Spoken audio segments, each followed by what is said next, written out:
For so many people in Lahaina, next week marks 1 year since the worst day of their lives. They watched in horror as wind-whipped fires barreled into town at blistering speed and sent everything in their path up in flames. They saw the only homes and places they'd ever known and lived in fall around them, and with just minutes to escape, they gathered whatever they could and ran for their lives. It is a testament to the generosity and camaraderie that typifies Hawaii that even amid all of that panic and chaos, so many people put their loved ones, their neighbors, and total strangers before themselves. In their darkest hour, their first instinct was to provide help. In that moment, everyday people became eternal heroes. The outpouring of kindness continued far beyond those first few hours as the grim and heartbreaking reality of death and destruction set in. People did everything that they could to ease the burden, even if just a little bit. Everybody pitched in, not because they were asked, but because they saw that their ohana needed help. For the survivors who lost everything in an instant, no amount of help is ever truly enough. 102 people died that day. 2,200 structures, most of them homes, flattened. More than 12,000 residents were displaced overnight. And so the process of recovery was never going to be quick or easy. This was always going to be a years-long effort riddled with stubborn realities to confront and difficult challenges to overcome. And in spite of the grace and goodwill of the community, in spite of a robust federal response since the very beginning, there is still so much unmet need and unfinished work. And understandably, people are worried and anxious and exhausted. They're tired of having to uproot their families from one temporary housing unit to the next every few weeks or every few months.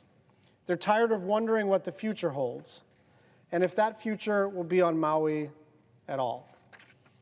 They worry about their friends and their neighbors grappling with depression and post-traumatic stress from the lingering trauma of the fires. They worry about their kids missing out on school and getting left behind. 1 year later, people's lives are nowhere near back to normal. National headlines may have moved on, but life for survivors has not. They still need help.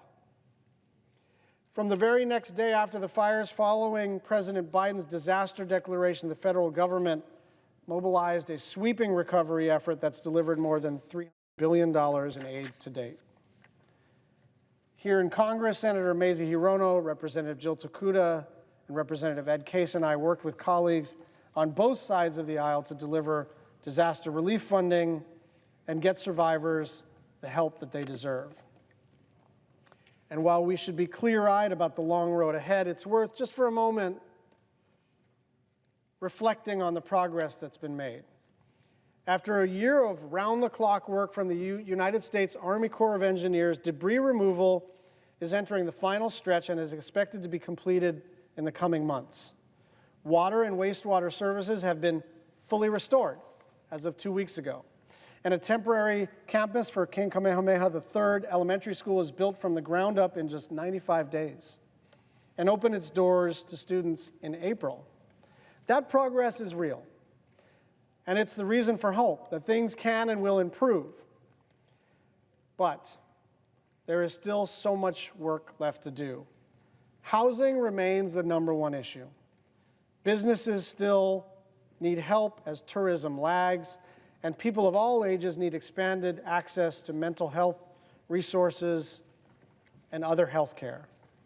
Every part of the government, whether it's federal, state, or county, has a responsibility to help the survivors get back on their feet. And right now, for Congress, that means passing the President's domestic supplemental appropriations request, which includes significant investments in the CDBG-DR program. That's Community Development Block Grant Disaster Recovery.